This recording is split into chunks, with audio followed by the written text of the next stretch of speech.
स्कंध 5वा अध्याय 5वा ऋषभांचा आपल्या पुत्रांना उपदेश आणि स्वतः अवधूत वृत्ती धारण करणे. श्री ऋषभदेव म्हणाले, पुत्रांनो, हे मनुष्य शरीर त्या मर्त्य लोकांत दुःखमय विषयभोग प्राप्त करण्यासाठी नाही. हे भोग तर विष्ठाभक्षण करणाऱ्या डुक्कर, कुत्री इत्यादींनाही मिळतात. या शरीराने ज्यामुळे अंतःकरण शुद्ध होईल असे दिव्य तपच केले पाहिजे, कारण त्यामुळेच अनंत ब्रह्मानंदाची प्राप्ती होते. शास्त्रांनी महापुरुषांच्या सेवेला मुक्तीचे, तर स्त्रीसक्त कामी लोकांच्या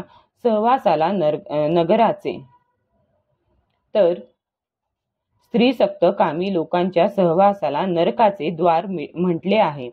समचित्त, परमशांत, क्रोधहीन, सर्वांचे हितचिंतक आणि सदाचार संपन्न जे आहेत त्यांनाच महापुरुष म्हटले जाते. किंवा मज परमात्म्यावर प्रेम करणे हाच एकमेव पुरुषार्थ मानणारे, केवळ विषयांचीच चर्चा करणाऱ्या लोकांविषयी, तसेच स्त्री, पुत्र, धन इत्यादी सामग्रींनी संपन्न घरांविषयी ज्यांना अनास्था आहे आणि जे लौकिक कार्यांमध्ये केवळ शरीरनिर्वाहा पुरतेच प्रवृत्त होतात, तेच महापुरुष होत. मनुष्य निश्चितच प्रमादवश होऊन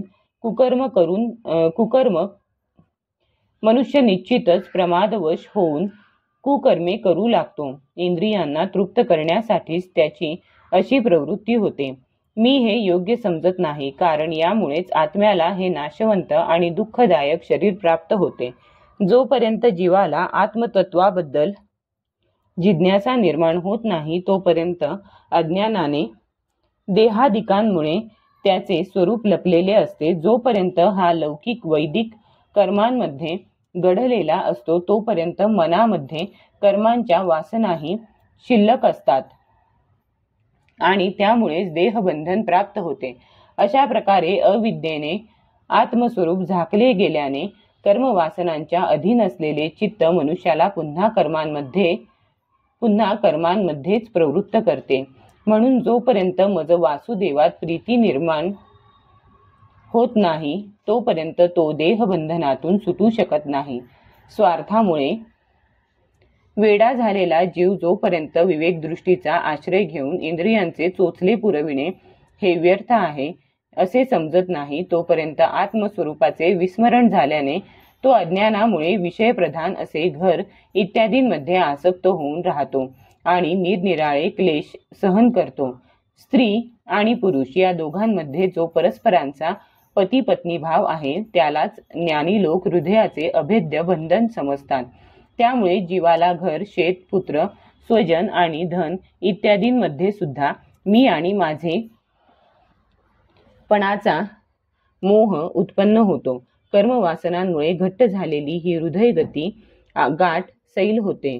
त्यावेळी हा पुरुष दाम्पत्य भावातून निवृत्त होतो आणि संसाराला कारण असणाऱ्या अहंकाराचा त्याग करून सर्व प्रकारच्या बंधनातून मुक्त होऊन परमपदाची प्राप्ती करून घेतो. पुत्रांनो, संसार सागरातून पार होण्यासाठी कुशल, धैर्यवान, उद्योगी अशा सत्वगुण विशिष्ट माणसाने सर्वांचा आत्मा आणि गुरुस्वरूप अशा माझ्यात भक्तिभाव ठेवून मला शरण यावे. तसेच आसक्तीचा त्याग करावा. सुखदुःखादी द्वंद्वे सहन करावीत. जीवाला सर्व योनींमध्ये दुःख भोगावेच लागते असा विचार करावा. तत्वजिज्ञासेने, तपाने सकाम कर्मांचा त्याग करून माझ्यासाठीच कर्मे करावीत. माझ्या कथा नेहमी श्रवण करून माझ्या भक्तांशी सहवास ठेवून माझ्या गुणांचे कीर्तन करावे. कोणाशीही वैर न करता समतेने व शांतीने वागावे. शरीर, घर इत्यादींबाबतीत मी माझेपणाच्या भावनेचा त्याग करण्याची इच्छा धरावी. अध्यात्मशास्त्राच्या अनुशीलनाने एकांतात वास करून प्राण, इंद्रिये, मन यांना ताब्यात ठेवून शास्त्र आणि सत्पुरुषांच्या वचनांवर श्रद्धा ठेवावी. पूर्ण ब्रह्मचर्य पाळून कर्तव्य कर्मांमध्ये नेहमी तत्पर असावे. वाणीवर संयम ठेवावा. सगळीकडे माझीच सत्ता आहे असे जाणून अनुभव ज्ञानसहित तत्वविचार आणि योग साधन करून अहंकार रूप आपल्या लिंग शरीराला माझ्यात लीन करावे. मनुष्याने दक्ष राहून अविद्येमुळे उत्पन्न झालेल्या या हृदयग्रंथी रूप बंधनाला शास्त्रोक्त रीतीने वरील साधनांनी पूर्णपणे तोडून टाकावे. कारण कर्मसंस्कार राहण्याचे मन हेच ठिकाण आहे. त्यानंतर साधनांचाही त्याग करावा. ज्याला माझ्या लोकाची प्राप्ती किंवा माझा अनुग्रह हवा असेल त्या राजाने प्रजेला, गुरुने शिष्यांना आणि पित्याने पुत्रांना असाच उपदेश करावा. जर ते अज्ञानामुळे अशा उपदेशानुसार न वागता काम्य कर्म हाच परम पुरुषार्थ मानित राहिले तरी सुद्धा त्यांच्यावर क्रोध न करिता त्यांना समजावून सांगून काम्य कर्मामध्ये प्रवृत्त होऊ देऊ नये. जसे एखाद्या आंधळ्या माणसाला जाणून बुजून खड्ड्यात ढकलावे त्याप्रमाणे हे होईल. यामुळे कोणता पुरुषार्थ साध्य होईल बरे?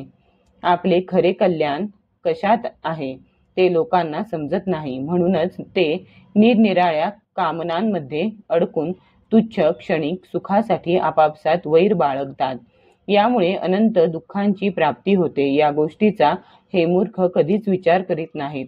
जसे डोळस मनुष्य अयोग्य वाटेने जाणाऱ्या आंधळ्याला तिकडे जाऊ देत नाही, त्याचप्रमाणे अज्ञानी माणूस अविद्येमुळे दुःखाकडे जात असलेला पाहून कोणता दयाळू आणि ज्ञानी पुरुष जाणून बुजून त्याला त्या दिशेने जाऊ देईल. जो मनुष्याला भगवत भक्तीचा उपदेश करून जन्म मृत्यूच्या फासातून सोडवित नाही तो गुरु नव्हे, स्वजन नव्हे, पिता नव्हे, माता नव्हे, देव नव्हे आणि पती नव्हे. माझ्या या अवतार शरीराचे रहस्य जाणणे साधारण लोकांच्या बुद्धीच्या पलीकडेच आहे. शुद्ध सत्व हेच माझे हृदय आहे आणि त्यात धर्माचेच अधिष्ठान आहे. अधर्माला मी फार मागे ढकलले आहे. म्हणूनच सत्पुरुष मला ऋषभ असे म्हणतात. तुम्ही सर्वजण माझ्या त्या शुद्ध सत्वमय हृदयापासून उत्पन्न झालेले आहात.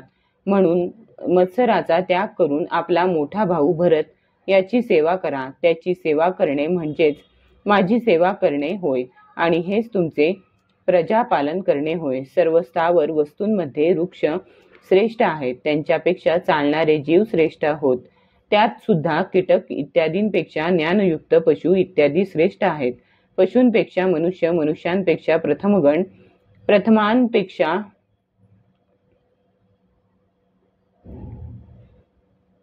पशूंपेक्षा मनुष्य, मनुष्यांपेक्षा प्रमथगण, प्रमथांपेक्षा गंधर्व, गंधर्वांपेक्षा सिद्ध आणि सिद्धांपेक्षा देवतांचे अनुयायी किन्नरादी श्रेष्ठ आहेत. त्यांच्यापेक्षा असुर, असुरांपेक्षा देव आणि देवांपेक्षाही इंद्र श्रेष्ठ आहे.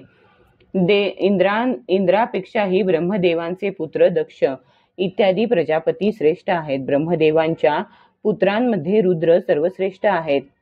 ते ब्रह्मदेवापासून उत्पन्न झाले आहेत. म्हणून ब्रह्मदेव त्यांच्यापेक्षा श्रेष्ठ आहेत. ते सुद्धा माझ्यापासून उत्पन्न झाले आहेत आणि माझी उपासना करताना म्हणून मी त्यांच्यापेक्षाही श्रेष्ठ आहे. परंतु ब्राह्मण तर माझ्यापेक्षाही श्रेष्ठ आहेत, कारण मी त्यांना पूज्य मानतो. हे विप्रांनो, दुसऱ्या कोणत्याही प्राण्याला मी ब्राह्मणांच्या बरोबरीने सुद्धा समजत नाही, तर त्यांच्यापेक्षा अधिक कसा मानू शकेल? लोक श्रद्धापूर्वक ब्राह्मणांच्या मुखामध्ये जे अन्न इत्यादी घालतात ते जसे मी प्रसन्नतेने ग्रहण करतो, तसा अग्निहोत्रात हवन केलेल्या द्रव्याचा मी स्वीकार करीत नाही. ज्यांनी या लोकात अध्ययन इत्यादी करून माझ्या वेदरूपी अत्यंत सुंदर आणि पुरातन मूर्तीला धारण केले आहे, तसेच जे परम पवित्र अशा सत्वगुण, शम, दम, सत्य, दया, तप, तितिक्षा आणि ज्ञान आदी 8 गुणांनी संपन्न आहेत, त्या ब्राह्मणांपेक्षा अधिक श्रेष्ठ आणखी कोण असू शकेल? ब्रह्मदेव इत्यादींपेक्षाही श्रेष्ठ आणि अनंत तसेच स्वर्ग मोक्षाचा अधिपती अशा माझ्याकडून माझे निष्काम भक्त काहीही इच्छित नाहीत, तर राज्य इत्यादी अन्य वस्तूंची ते कशाला इच्छा करतील? पुत्रांनो, तुम्ही सर्व चराचर भूतमात्रांना माझे शरीर समजून शुद्ध बुद्धीने पदोपदी त्यांची सेवा करा. तीच माझी खरी पूजा होय. मन, वचन, दृष्टी आणि अन्य इंद्रियांच्या कर्मांचे प्रत्यक्ष फळ म्हणजे माझे या प्रकारे पूजन करणे होय. याखेरीज मनुष्य स्वतःला महामोहमय कालपाशापासून सोडवून घेऊ शकत नाही. श्री शुकदेव म्हणतात, जरी ऋषभदेवांचे पुत्र स्वतः सर्व प्रकारे सुशिक्षित होते, तरी लोकांना शिक्षण देण्याच्या उद्देशाने महाप्रभावशाली परम सुहृद भगवान ऋषभांनी अशा प्रकारे त्यांना उपदेश केला. ऋषभदेवांच्या 100 पुत्रांमध्ये भरत सर्वात श्रेष्ठ होता.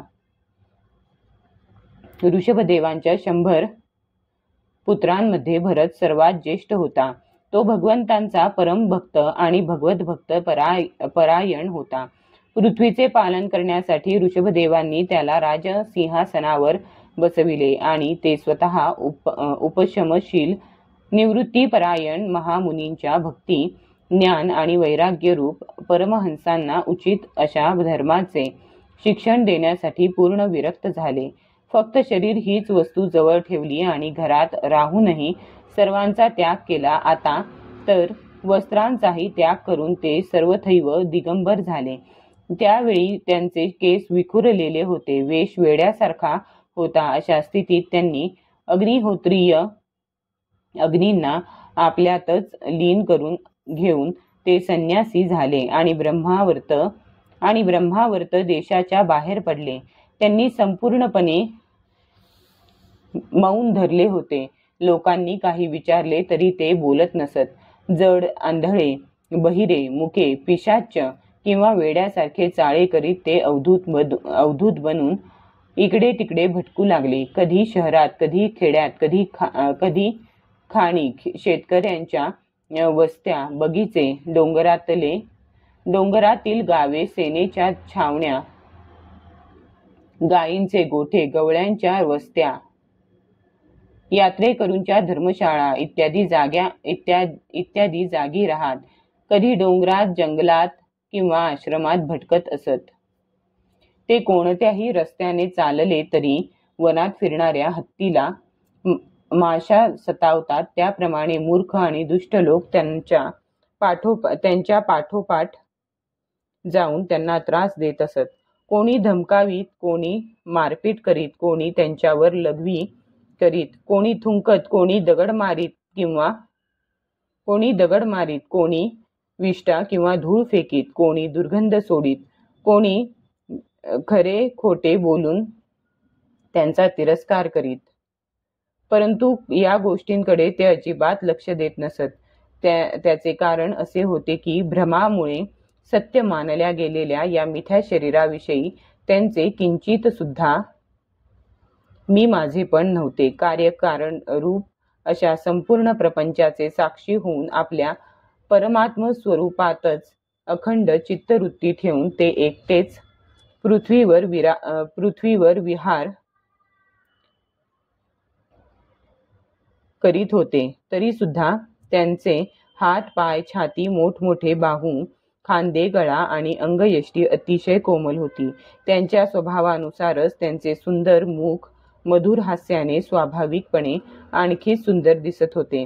ताज्या कमलदलाप्रमाणे असलेले डोळे मोठे, पाणीदार, विशाल आणि थोडेसे लालसर होते. त्यातील बुबुळे शीतल आणि संताप नाहीसा करणारी होती. त्या डोळ्यांमुळे ते अतिशय सुंदर दिसत होते. गाल, कान, गळा आणि नाक लहान मोठे नसून समान आणि आकर्षक होते.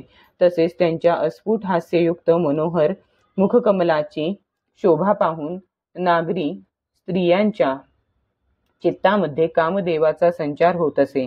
परंतु त्यांच्या तोंडावर जे भुऱ्या रंगाचे लांब लांब पुष्कळ असे कुरळे केस विखुरलेले होते, त्यामुळे आणि वैराग्याप्रमाणे धुळीने माखलेल्या देहामुळे ते पिशाचग्रस्त मनुष्यासारखे दिसत होते.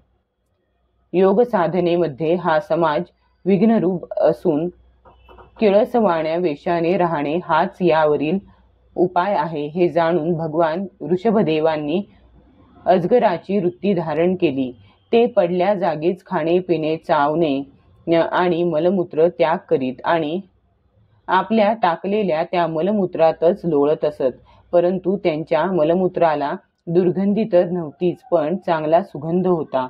वायू तो सुगंध घेऊन चारी बाजूंच्या 10 योजनेपर्यंतचा सर्व प्रदेश सुगंधित करीत असे. अशा रीतीने गाय, हरिण, कावळे इत्यादींसारखी वृत्ती स्वीकारून ते त्यांच्याच प्रमाणे कधी चालत, कधी उभ्या उभ्याने, कधी बसून तर कधी झोपूनच खाणे, पिणे आणि मलमूत्र त्याग करीत असत. परीक्षिता परमहंसांना त्यागाच्या आदर्शाची शिकवण देण्यासाठी भगवान ऋषभदेवांनी अशा प्रकारे अनेक प्रकारच्या योगचर्यांचे आचरण केले. ते नेहमी सर्वश्रेष्ठ महान आनंदाचा अनुभव घेत असत. त्यांच्या दृष्टीने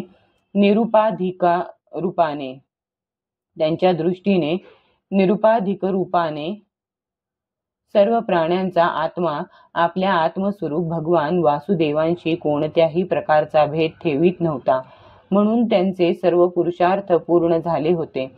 आकाशगमन मनोवेगाने जाणे, शरीर अंतर्धान पावणे, परकाया प्रवेश, लांबच्या अंतरावरील ऐकणे आणि लांबचे दृश्य पाहणे अशा सर्व प्रकारच्या सिद्धी आपणहून त्यांची सेवा करण्यासाठी त्यांच्या जवळ आल्या. परंतु त्यांनी त्यांचा मनापासून मुळीच स्वीकार केला नाही. अध्याय 5 समाप्त.